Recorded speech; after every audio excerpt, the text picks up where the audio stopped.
অফিসের ভেতর থেকে ভেসে আসছে শান্ত কিন্তু তীক্ষ্ণ এক কণ্ঠ। কথা বলছেন শহরের অন্যতম সফল ব্যবসায়ী রহিম শেখ। ফোনের ওপারে তার এক গুরুত্বপূর্ণ ব্যবসায়িক পার্টনার। ভাই, আমি তো আপনাকে আগেই সাবধান করেছিলাম, করিমের সাথে ডিল করার আগে 10 বার ভাবা উচিত ছিল। আরে ও তো আমার ছোটবেলার বন্ধু, আমি ওর নারী নক্ষত্র সব জানি। ওর সততা নিয়ে বাজারে এখন নানা কথা শোনা যায়। কিছুদিন আগেও তো এক সাপ্লায়ারের টাকা নিয়ে কি একটা ঝামেলা হলো শুনলাম। এখন বাকিটা আপনার ইচ্ছা। আমি কেবল ভাই হিসেবে আপনাকে সাবধান করে দিলাম, কারণ আমি আপনার ক্ষতি চাই না। ফোনটা রেখে এক রহস্যময় হাসি হাসেন রহিম শেখ। তিনি জানেন তার এই কয়েকটা কথাই যথেষ্ট। এই একটা ফোন কলেই তার বন্ধু এবং ব্যবসায়িক প্রতিযোগী করিমের সবচেয়ে বড় ডিলটা হাতছাড়া হতে চলেছে। তিনি ভালো করেই জানেন তিনি যা বলেছেন তার বেশিরভাগই বাড়িয়ে বলা, আর কিছু কথা তো পুরোপুরি মিথ্যা। কিন্তু তাতে কি, ব্যবসায় এসব তো চলতা হ্যাঁ। আপনি কি কখনো ভেবে দেখেছেন অন্যের আড়ালে মজা করে বা নিজের স্বার্থে বলা সামান্য কয়েকটা কথা আপনার সারা জীবনের ইবাদতকে কিভাবে শেষ করে দিতে পারে? একটা মিথ্যা বদনাম কিভাবে আপনার আমলনামার সমস্ত নেকি অন্যের খাতায় জমা করে দিতে পারে? আজকের গল্পটা ঠিক এমনই এক মারাত্মক ভুল নিয়ে, যা আমাদের দেখাবে গীবতের পরিণতি কতটা ভয়ঙ্কর। শহরের বুকে রহিম শেখ একটা ব্র্যান্ডের নাম। সফল ব্যবসায়ী হিসেবে তার নাম ডাক চারদিকে। তার কাপড়ের ব্যবসা ফুলে ফেপে উঠেছে। শহরের সেরা জায়গাগুলোতে একের পর এক শোরুম খুলছে। মানুষ তাকে শুধু একজন সফল ব্যবসায়ী হিসেবেই চেনে না, একজন ধার্মিক আর পরোপকারী মানুষ হিসেবেও জানে। তিনি নিয়মিত মসজিদে যান, দেখা হলে সবার আগে সালাম দেন, আর দান খয়রাতেও তার হাত বেশ খোলা। মসজিদের উন্নয়নে হোক বা এলাকার কোনো গরিব মানুষের প্রয়োজনে তিনি উদার হাতে দান করেন। তার এই বাহ্যিক আচরণ আর বিনয়ী কথাবার্তা তাকে সমাজের চোখে এক অনুকরণীয় ব্যক্তিত্ব করে তুলেছে। সবাই ভাবত তার এই সাফল্যের পেছনে আছে তার সততা আর আল্লাহর রহমত। এই রহিম শেখেরই ছোটবেলার বন্ধু হল করিম। একই পাড়ায় বড় হওয়া, একই স্কুলে পড়ালেখা। সময়ের স্রোতে দুজনই কাপড়ের ব্যবসায় নামে। কিন্তু যেখানে রহিম সাফল্যের চূড়ায়, করিম সেখানে অনেক সংগ্রাম করে তার ছোট ব্যবসাটাকে কোনো মতে টিকিয়ে রেখেছে। করিম ছিল সৎ আর প্রচণ্ড পরিশ্রমী। সে কখনো কোনো অসৎ পথে পা বাড়ায়নি। তার ব্যবসার নীতি ছিল স্বচ্ছ এবং কাস্টমারদের সাথে তার ব্যবহার ছিল অমায়িক। কিন্তু তার পুঁজি ছিল কম, আর রহিমের মতো দুনিয়াবি চালাকিও তার ছিল না। ফলে সে তার বন্ধুর মতো অতটা সফল হতে পারেনি। সামনাসামনি রহিম শেখ তার বন্ধু করিমের জন্য সবসময় সহানুভূতি দেখাত। দেখা হলেই বলতো, বন্ধু একদম চিন্তা করবি না, আল্লাহ যা করেন ভালোর জন্যই করেন, লেগে থাক, দেখবি একদিন তোরও দিন ফিরবে। কোনো সাহায্যের দরকার হলে আমাকে বলিস, আমি তো আছি। কিন্তু এই বন্ধুত্বের মুখোশের আড়ালে রহিমের মনের গভীরে একটা সূক্ষ্ম হিংসা কাজ করত। সে করিমের সততাকে মনে মনে একরকম করুণা করত। ভাবত, এই যুগে শুধু সততা দিয়ে কি আর ব্যবসা হয়? সে করিমের এই ধীর গতিকে তার অযোগ্যতা বলে ধরে নিত। যখনই সে দেখত করিম কোনো নতুন কাজ শুরু করতে যাচ্ছে বা কোনো বড় অর্ডার পাওয়ার সম্ভাবনা তৈরি হয়েছে, রহিমের ভেতরে একটা অদ্ভুত অস্বস্তি কাজ করত। সে চাইতো না তার বন্ধু তার সমান পর্যায়ে উঠে আসুক। তার এই হিংসা এমন এক পর্যায়ে পৌঁছে গিয়েছিল যে সে বন্ধুর ক্ষতি করতেও পিছপা হতো না, যদি তাতে তার নিজের লাভ হয়। সমাজের চোখে সে ছিল একজন আদর্শ মানুষ, কিন্তু তার ভেতরের এই অন্ধকার দিকটা সবার অজানা ছিল। সে ভাবত তার এত এত নামাজ, রোজা আর দান খয়রাত তার এই ছোটখাটো ভুলগুলোকে নিশ্চয়ই ঢেকে দেবে। সে জানত না সে যে পাপকে ছোটখাটো বলে উড়িয়ে দিচ্ছে, ইসলামের দৃষ্টিতে তা কতটা ভয়ঙ্কর। কিছুদিন পর শহরে একটি বিশাল বাণিজ্যিক প্রকল্পের ঘোষণা এলো। নতুন এক শপিং মলে বেশ কয়েকটি বড় শোরুমের জায়গা বরাদ্দ দেওয়া হবে। শহরের প্রায় সব বড় ব্যবসায়ী এই সুযোগ লুফে নিতে ঝাঁপিয়ে পড়ল। রহিম শেখ আর করিম দুজনেই আবেদন করল। রহিম তার বিশাল ব্যবসায়িক প্রোফাইল আর টাকার জোরে শুরু থেকেই এগিয়েছিল, কিন্তু করিমও তার সততা আর দীর্ঘদিনের অভিজ্ঞতার কারণে প্রকল্পের পরিচালকদের নজর কাটতে পারল। সে তার ব্যবসার একটি বিস্তারিত এবং সৎ পরিকল্পনা জমা দিয়েছিল, যা বেশ প্রশংসিত হয়। রহিম শেখের কানে খবর এলো যে প্রকল্পের চূড়ান্ত পর্যায়ে তাকে আর করিমকে দুটো ভিন্ন ব্লকের দায়িত্ব দেওয়ার কথা ভাবা হচ্ছে।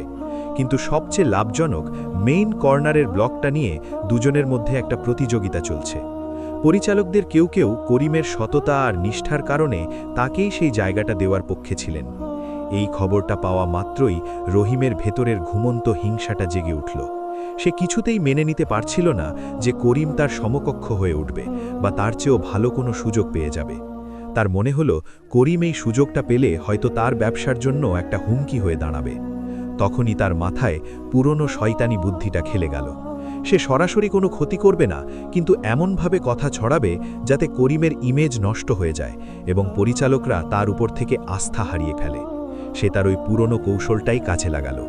প্রকল্পের সাথে জড়িত প্রভাবশালী ব্যক্তি আর অন্যান্য ব্যবসায়ীদের সাথে ব্যক্তিগত আড্ডায় খুব সূক্ষ্মভাবে করিমের নামে বদনাম করা শুরু করল। সে সরাসরি মিথ্যা বলল না, বরং সত্যকে একটু ঘুরিয়ে পেঁচিয়ে উপস্থাপন করতে লাগল। এক সন্ধ্যায় এক গুরুত্বপূর্ণ নিবেশকের সাথে চায়ের আড্ডায় রহিম বলল, করিম ছেলেটা ভালো, আমার ছোটবেলার বন্ধু তো, তবে কি না ব্যবসায় ওর অভিজ্ঞতা এখনো একটু কাঁচা। গত বছরও তো একটা বড় লসের মুখে পড়েছিল। শুনলাম ওর সাপ্লাই চেনেও নাকি কিছু সমস্যা আছে। এত বড় একটা প্রকল্পের চাপ ও নিতে পারবে কিনা এটাই আমার চিন্তা। বন্ধু হিসেবে আমি তো চাই না ওর কোনো ক্ষতি হোক। আরেকজন পরিচালককে গিয়ে বলল, করিমের সততা নিয়ে কোনো প্রশ্নই ওঠে না, তবে ও একটু বেশি সরল, বাজারের প্যাঁচ ঘোচ ঠিক বোঝে না। শুনেছি ওর কর্মচারীরাও নাকি ওকে ঠকিয়ে অনেক লাভ করে। এমন একজনকে এত বড় দায়িত্ব দেওয়াটা কি ঠিক হবে? এই কথাগুলো বিষের মতো ছিল। যারা শুনছিল তারা ভাবছিল রহিম তো করিমের বন্ধু, সে নিশ্চয়ই তার ভালোই চায়। তাই তারা তার কথাগুলোকে গুরুত্বের সাথে নিল। মুখে মুখে এই কথাগুলো আগুনের মতো ছড়িয়ে পড়ল। শোনা যায়, শুনেছি, লোকে বলে, এই শব্দগুলোই করিমের সততা আর যোগ্যতার উপর এক অদৃশ্য কালি লেপে দিল। ইসলামে এই কাজটাকেই বলা হয় গীবত। গীবত মানে হলো কোনো ব্যক্তির অনুপস্থিতিতে তার সম্পর্কে এমন কিছু বলা যা শুনলে সে মনে কষ্ট পাবে, যদিও কথাটা হয়তো সত্যি। আর যদি কথাটা মিথ্যা হয় তবে তা অপবাদ, যা আরও ভয়ঙ্কর গুনাহ। ইসলাম এই কাজটাকে কতটা ভয়ঙ্কর চোখে দেখেছে তা বোঝাতে গিয়ে তুলনা করা হয়েছে মৃত ভাইয়ের মাংস খাওয়ার সাথে। গীবত হলো বান্দার হক বা অধিকার সম্পর্কিত পাপ। এই ধরনের পাপ অত্যন্ত গুরুতর, কারণ এখানে একজন মানুষের সম্মান জড়িত। যার হক নষ্ট করা হয়েছে তার কাছে ক্ষমা চেয়ে নেওয়াই হলো নাজাতের প্রধান উপায়। রহিম শেখ তার ব্যবসায়িক স্বার্থে ঠিক এই কাজটাই করছিল। সে তার বন্ধুর সম্মান নষ্ট করছিল, তার অধিকার কেড়ে নিচ্ছিল, আর ভাবছিল এতে তেমন কোনো সমস্যা নেই। সে জানত না যে তার এই কথাগুলো তার নিজের আমলনামার জন্যই এক ভয়ঙ্কর পরিণতি ডেকে আনছে। রহিম শেখের পরিকল্পনা পুরোপুরি সফল হল। প্রকল্পের চূড়ান্ত ডিসিশন যখন ঘোষণা করা হলো, তখন দেখা গেল সবচেয়ে লাভজনক প্রধান ব্লকটি রহিম শেখের প্রতিষ্ঠানকেই দেওয়া হয়েছে। করিমকে অপেক্ষাকৃত কম গুরুত্বপূর্ণ একটা ছোট জায়গা দেওয়ার প্রস্তাব দেওয়া হয়েছিল, কিন্তু অপমানিত আর হতাশ করিম সেই প্রস্তাব ফিরিয়ে দিল। রহিম শেখের ব্যবসায়িক সাম্রাজ্য আরও বড় হল। নতুন শোরুম তার জন্য বয়ে আনল বিপুল লাভ আর খ্যাতি। সবাই তার দূরদর্শিতা আর ব্যবসায়িক বুদ্ধির প্রশংসা করতে লাগল। অন্যদিকে এই ঘটনায় করিম মানসিকভাবে পুরোপুরি ভেঙে পড়ল। সে বুঝতেই পারছিল না কেন শেষ মুহূর্তে সবকিছু এভাবে বদলে গেল। তার দীর্ঘদিনের পরিচিত ব্যবসায়ীরা তাকে এড়িয়ে চলতে শুরু করল। তার ব্যবসার সুনাম, যা সে তিল তিল করে গড়ে তুলেছিল, যেন এক নিমেষেই চুরমার হয়ে গেল। তার ব্যবসা ধীরে ধীরে লোকসানের দিকে যেতে লাগল। রহিম শেখ যখনই করিমের এই দুর্দশার কথা শুনত, তার মনে এক ধরনের বিকৃত আনন্দ হতো। সে ভাবত এটাই যোগ্যতার পুরস্কার। সে তার এই সাফল্যকে নিজের বুদ্ধিমত্তার জয় বলে মনে করত। কিন্তু রাতের গভীরে যখন সব কোলাহল থেমে যেত, তখন এক অদ্ভুত অস্বস্তি তাকে গ্রাস করত। তার মনে হতো সে কি কাজটা ঠিক করেছে। তার বিবেকের কোনো এক কোণ থেকে একটা দুর্বল কণ্ঠস্বর ভেসে আসত, তুমি তোমার বন্ধুর সাথে বিশ্বাসঘাতকতা করেছ। এই অপরাধ বোধ থেকে মুক্তি পেতে রহিম তার ইবাদতের পরিমাণ বাড়িয়ে দিল। সে আরও বেশি করে দান খয়রাত করতে শুরু করল। এতিমখানা আর মাদ্রাসায় মোটা অঙ্কের টাকা পাঠালো, এমনকি একটা হজও করে ফেলল। তার মনে হলো এই বিপুল পরিমাণ নেকি তার ওই ছোট পাপটিকে নিশ্চয়ই ধুয়ে মুছে সাফ করে দেবে। সে নিজেকে বোঝাতে লাগল, ব্যবসায় টিকে থাকতে হলে এমন একটু আধটু করতেই হয়। একদিন শুক্রবারের জুম্মার নামাজে মসজিদের ইমাম সাহেবের খুতবা তার কানে এসে বিঁধল। ইমাম সাহেব সেদিন গীবতের ভয়ঙ্করতা নিয়ে কথা বলছিলেন। তিনি পবিত্র কুরআনের একটি আয়াত তেলাওয়াত করলেন, যার অর্থ, আর তোমরা একে অন্যের গীবত করো না।